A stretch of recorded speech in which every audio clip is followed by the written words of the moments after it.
میرا خیال ہے یہاں آنا چاہیے. لوگ آتے ہیں, بہت سے لوگ آتے ہیں. سفرنگا اور کٹپنا میں تو بہت لوگ اب آ رہے ہیں. میں نے سنا ہے کہ ایک دن میں 12 جہاز اترے ہیں یہاں اسکردو میں, اور یہ بڑھتا جائے گا. اسکردو میں بہت فیسلٹیز بھی ہیں, انفراسٹرکچر بھی بہت ڈیولپڈ ہے. آنا چاہیے. میں تو حیران ہوتا ہوں لوگوں پہ, کتنے عجیب ہیں وہ لوگ جو یہاں سنگلاخ چٹانوں میں ریگستان اور ریگستانوں میں بہتے ہوئے دریاؤں کا خوبصورت منظر دیکھنے نہیں آتے. شہروں کی زندگی میں کہیں پھنسے رہتے ہیں, گلتے رہتے ہیں عجیب و غریب غموں میں, لیکن فطرت اور ولڈرنس کے ساتھ دل نہیں بہلاتے. غم سے بہل رہے ہیں آپ بہت عجیب ہیں. یہ بھی پیر زادہ قاسم ہیں. درد میں ڈھل رہے ہیں آپ بہت عجیب ہیں. سایہ وصل کب سے ہے آپ کا منتظر, مگر ہجر میں چل رہے ہیں آپ بہت عجیب ہیں. اپنے خلاف فیصلہ خود ہی لکھا ہے آپ نے, ہاتھ بھی مل رہے ہیں آپ بہت عجیب ہیں. وقت نے آرزو کی لو دیر ہوئی بجھا بھی دی, اب پگھل رہے ہیں آپ بہت عجیب ہیں. دائرہ وار ہی تو ہیں عشق کے راستے تمام, راہ بدل رہے ہیں آپ بہت عجیب ہیں. اپنی تلاش کا سفر ختم بھی کیجئے کبھی, خواب میں چل رہے ہیں آپ بھی عجیب ہیں. خواب میں چل رہے ہیں آپ بہت عجیب ہیں. واہ واہ واہ. آپ نے کٹپنا ڈیزرٹ کو دیکھا, پیر زادہ قاسم کی شاعری سنی, آنکھوں میں کیسا حسین منظر آپ نے اتارا اور دل میں کیسی خوبصورت شاعری اتاری. واہ کیا کہنے.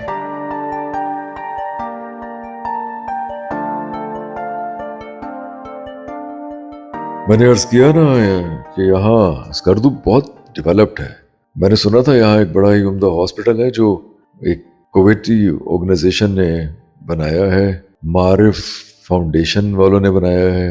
میں نے سوچا وہاں سے دوا لی جائے, کیونکہ میں نقاہت محسوس کر رہا ہوں, شاید مسلسل سفر کی وجہ سے. ایسے لگتا ہے جیسے بخار ہے, شاید سر بھی بھاری بھاری سا ہو رہا ہے. بس یہی سوچ کے یہاں آیا, اس ہاسپٹل میں پہنچا ہوں.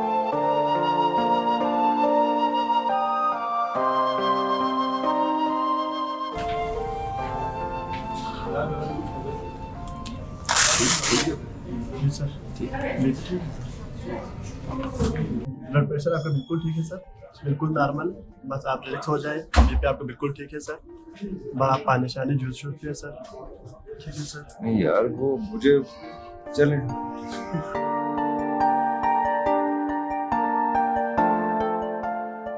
اچھا صاحب, ان صاحب نے تو بہت ہی مایوس کیا ہے. یہ تو کہہ رہے ہیں کہ مجھے کوئی بیماری ہے ہی نہیں. یہ تو ماننے کے لیے ہی تیار نہیں ہے. مجھے میرا خیال ہے ڈاکٹر صاحب سے ملنا چاہیے.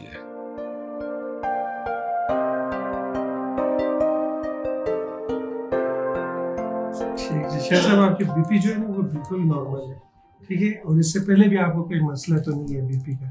تو آپ اوور اسٹریس لے رہے ہیں یا اوور تھنکنگ کر رہے ہیں, تو آپ ایسا نہ کریں, کوئی میڈیسن کی بھی ضرورت نہیں ہے. آپ کے پاس کوئی سائیکیٹرسٹ ہے, ان کے پاس چلا جاتا ہوں. ڈپریشن تو ختم ہونا چاہیے نا. یہ اس علاقے میں آپ ڈپریشن ختم کرنے کے لیے ہے نا, گھومیں گے پھریں گے تبھی ڈپریشن ختم ہوگا. دوائیوں پہ لگنا ضروری ہے آپ کو, اس کے اپنے سائڈ افیکٹ ہوتے ہیں دوائیوں کے. آپ پہلے ڈاکٹر ہیں جو میڈیسن دیے بغیر کہہ رہے ہیں کہ مریض ٹھیک ہو جائے. دیکھیں جو چیز آپ اپنے سیلف ولنگ سے اگر ٹھیک کر سکتے ہیں, اگر آپ سیلف ڈٹرمنیشن ہو کہ بھائی میں نے اسے جان چھڑانا ہے, تو اس کے لیے میڈیسن کی کیا ضرورت ہے.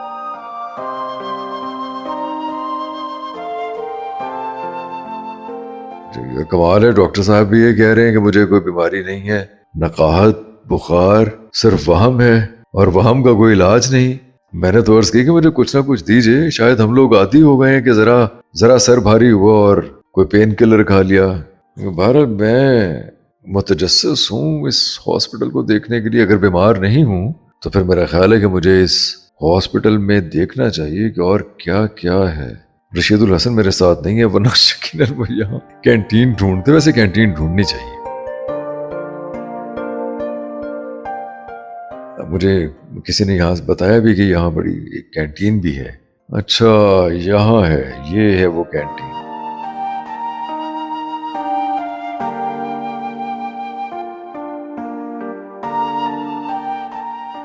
اور میں حیران ہوں, بہت ہی عمدہ ہاسپٹل ہے. ویسے تو میں نے دیکھا ڈی ایچ کیو مختلف استور میں بھی، ہنزا میں بھی ضلعی ہسپتال کافی اچھے ہوتے ہیں، لیکن یہ تو بہت ہی state of the art hospital ہے. تو محسوس ہوتا ہے کہ جیسے کسی بہت بڑے شہر کا بہت پیسہ لگایا گیا ہے، ہر چیز صاف ستھری ہے، عمدہ ہاسپٹل ہے. اچھا، جب بیمار ہی نہیں ہے تو میرا خیال ہے پھر بھوک ہی لگی ہوگی. بس یہ سوچ کے ہم ادھر آ گئے ہیں کھوج ریسٹورینٹ، دوبارہ شگر کے راستے ہی میں. یہ بھی بڑا state of the art restaurant ہے. میں یہاں ٹھہرا تو نہیں ہوں کبھی، لیکن یہ منظر بڑا خوبصورت ہے. جنگل ہے، پہاڑ ہیں، دریا بہتا ہے، اور دریا کے کنارے ہی یہ ہوٹل ہے، ریسٹورینٹ ہے. ہمارے ساتھ رہیے، اپنی رائے دیجیے، اپنے کامنٹ کیجیے. آپ کے کامنٹ ہمارے لیے بہت معتبر ہے.